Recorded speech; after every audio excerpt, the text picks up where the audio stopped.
दोस्तों हमारे आज के चैप्टर का टाइटल है इन द किंगडम ऑफ फूल्स। तो आइए दोस्तों शुरू करते हैं। मूर्खों के राज्य में राजा और उसके मंत्री बहुत बड़े बेवकूफ़ थे।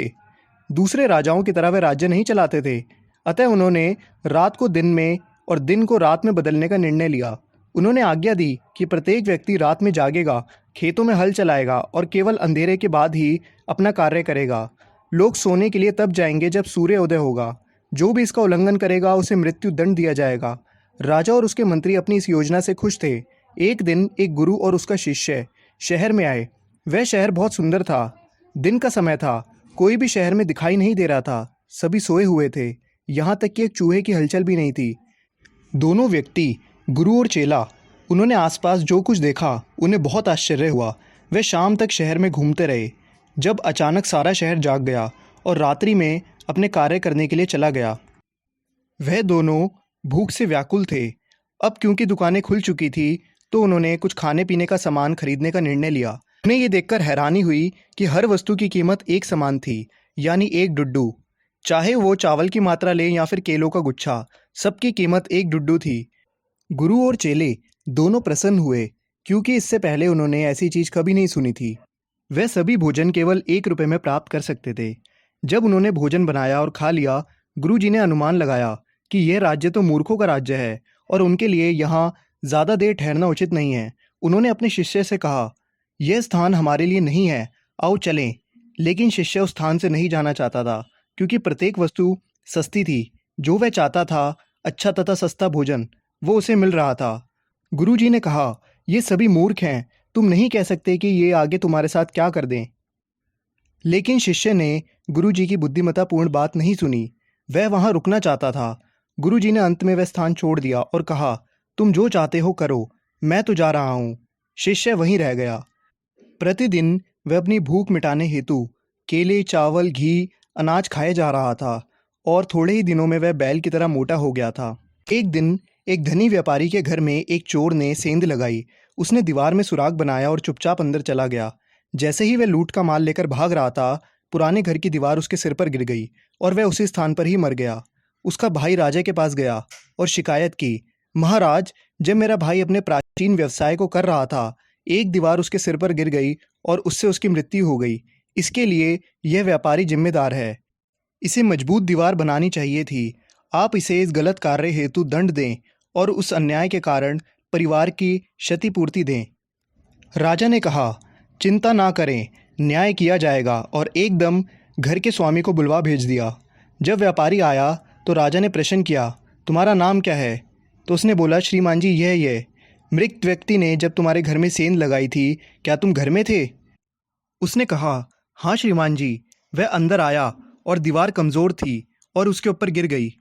राजा ने कहा, तुम्हारी दीवार से इसका भाई मर गया है, तुमने एक व्यक्ति को मारा है, हम तुम्हें दंड देंगे।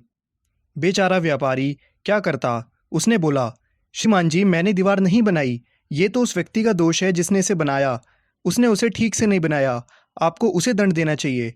राजा ने बोला, वो कौन है? उसे बुलवाया जाए।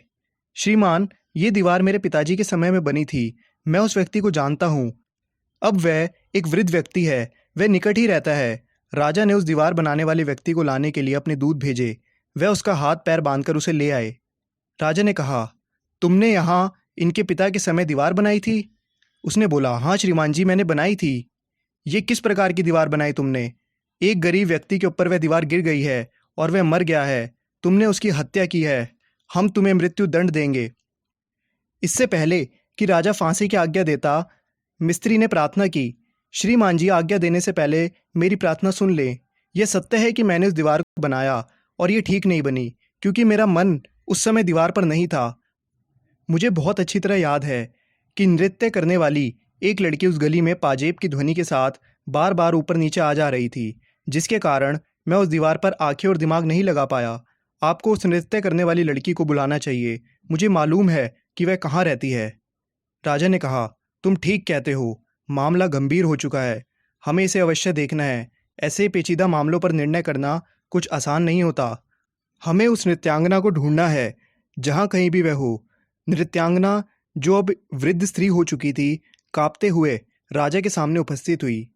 राजा ने बोला, क्या तुम बहुत वर्ष पहले उस गली में ऊपर नीचे आ जा रही थी जब ये निर्धन व्यक्ति वहाँ दीवार बना रहा था? उसने कहा, हाँ श्रीमान जी, मुझे अच्छी तरह याद है।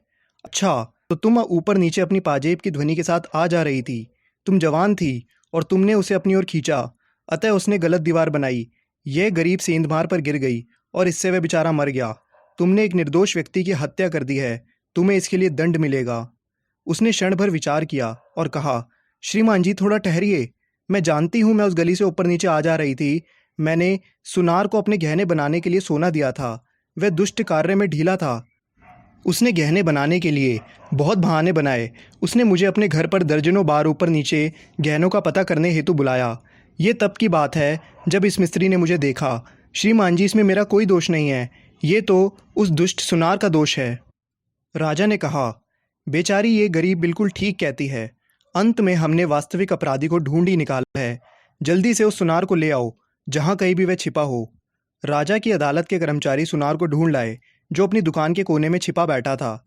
जब उसको राजा के सामने पेश किया गया तो उसने एक अपनी नई कहानी सुना दी। उसने कहा, श्रीमान जी, मैं गरीब सुनार हूँ। ये सत्य है कि मैंने इस नृत्यांगना को अपने द्वार पर बहुत बार बुलाया, क्योंकि मैं इसके गहने नहीं बना पाया था, क्योंकि मुझे पहले एक धनी व्यापारी के ऑर्डर को पूरा करना था। उनके यहाँ विवाह था और वे प्रतीक्षा नहीं कर सकते थे। आप तो जानते ही हैं धनी व्यक्ति कितने अधैर्यवान होते हैं। वह कौन व्यक्ति है जिसने तुम्हें स्त्री के गहने नहीं बनाने दिए और वह बार बार ऊपर नीचे आती रही, जिससे इस मिस्त्री का ध्यान भटक गया। उसने एक कमज़ोर दीवार बनाई और वो एक निर्दोष व्यक्ति पर गिर गई और वह मर गया। क्या तुम उसका नाम बता सकते हो? राजा ने बोला। और जब सुनार ने व्यापारी का नाम बताया तो वो और कोई नहीं बल्कि मकान का असली मालिक था, जिसकी दीवार गिर गई थी। अब न्याय बिल्कुल अंत पर था, ऐसा राजा ने विचार किया। उसे जब पुनः व्यापारी को कठोर आज्ञा देकर न्यायालय में बुलाया गया तो वह चिल्लाते हुए आया, महाराज, गहनों की आज्ञा देने वाला मैं नहीं था, मेरे पिताजी थे। उनकी तो मृत्यु हो गई है और मैं निर्दोष हूँ। राजा ने मंत्रियों की सलाह से निर्णायक फैसला किया। उसने कहा, यह सत्य है कि तुम्हारे पिताजी वास्तविक हत्यारे हैं, वह मर चुके हैं, लेकिन उनके बदले में किसी को तो दंड देना ही होगा। तुमने अपने अपराधी पिता से पैतृक रूप से सब कुछ प्राप्त किया है, उनका धन और उनके पाप भी। मैं एकदम भाप गया था जब मैंने तुम्हें पहली बार देखा था। तुम ही इस अपराध की जड़ हो, तुम्हें मरना होगा। और राजा ने आज्ञा दी कि फांसी के लिए नया फंदा बनाया जाए। जैसे ही नौकर ने फंदे को तेज किया और अपराधी को फांसी देने हेतु अंतिम चरण में पहुंचा, तब मंत्री को ऐसा ज्ञात हुआ कि धनी व्यापारी इतना पतला है कि उसे उस फंदे पर ठीक से लटकाया नहीं जा सकता। उसने राजा को विचार करने हेतु कहा। राजा भी इस बात से चिंतित हो उठा। हमें क्या करना होगा? उसने कहा।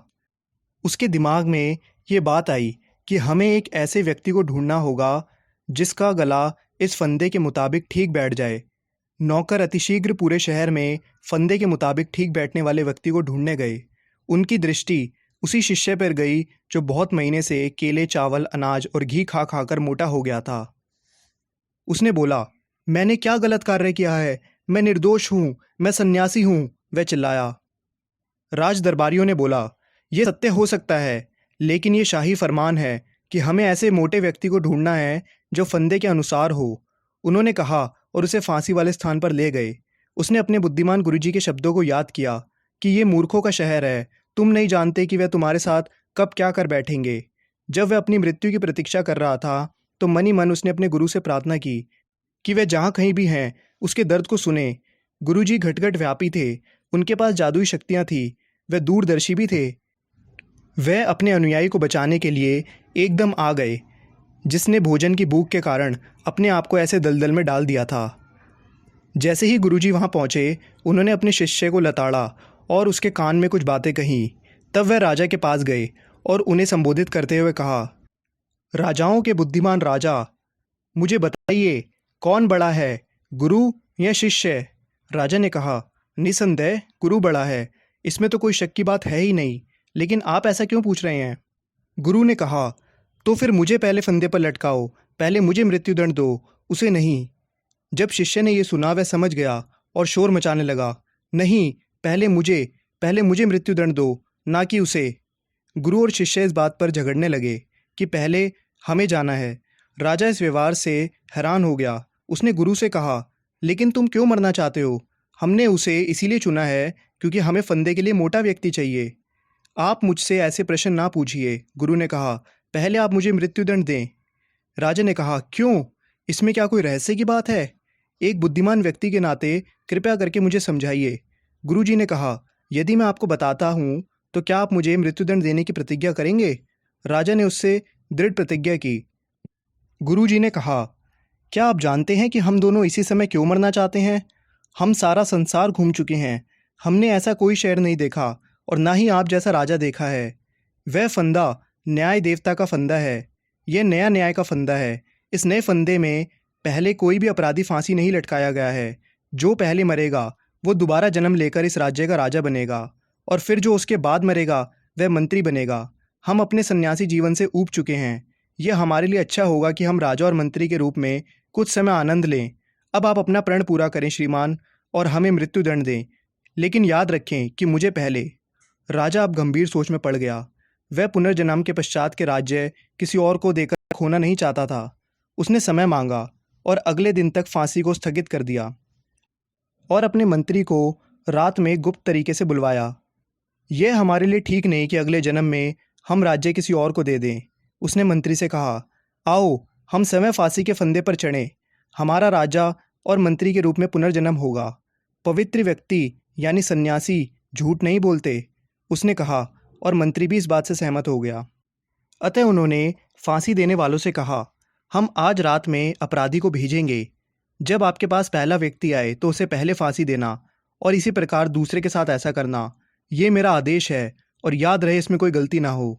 उस रात राजा और मंत्री गुप्त तरीके से कारागार में गए।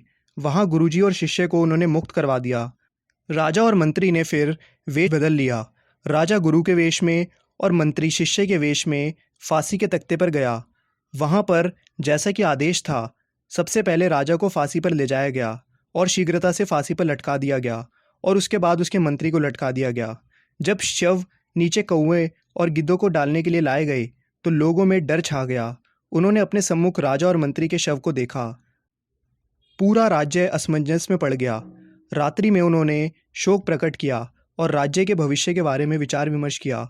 कुछ लोगों ने अचानक गुरुजी और शिष्य के बारे में सोचा और उन्हें पकड़ ले आए, जैसा कि वह बिना किसी को जानकारी दिए शहर छोड़कर जाने की तैयारी कर रहे थे। किसी ने कहा, हम एक राजा और मंत्री चाहते हैं। दूसरे भी इस बात से सहमत हो गए। उन्होंने गुरुजी और शिष्य से उनका राजा और मंत्री बनने के लिए प्रार्थना की। शिष्य को विश्वास में लाने हेतु उनको ज़्यादा प्रयास नहीं करना पड़ा, लेकिन गुरुजी का विश्वास प्राप्त करने के लिए थोड़ा समय लग गया। लेकिन अंत में गुरु और शिष्य शासन करने को तैयार हो गए, लेकिन उन्होंने एक शर्त रखी कि सारे पुराने कानूनों को बदला जाएगा। तब से मूर्खों के राज्य में रात फिर से रात हो गई और दिन फिर से दिन हो गया। और हाँ, अब कोई भी वस्तु 1 डुड्डू यानी 1 रुपये में नहीं मिल सकती थी। वह राज्य भी दूसरे राज्यों की तरह ही हो गया। तो उम्मीद है दोस्तों आपको ये एक्सप्लेनेशन समझ में आ गया होगा। आपसे मिलेंगे अगली वीडियो में। तब तक के लिए देखते रहिए खेल खेल में ज्ञान। Okay, thank you.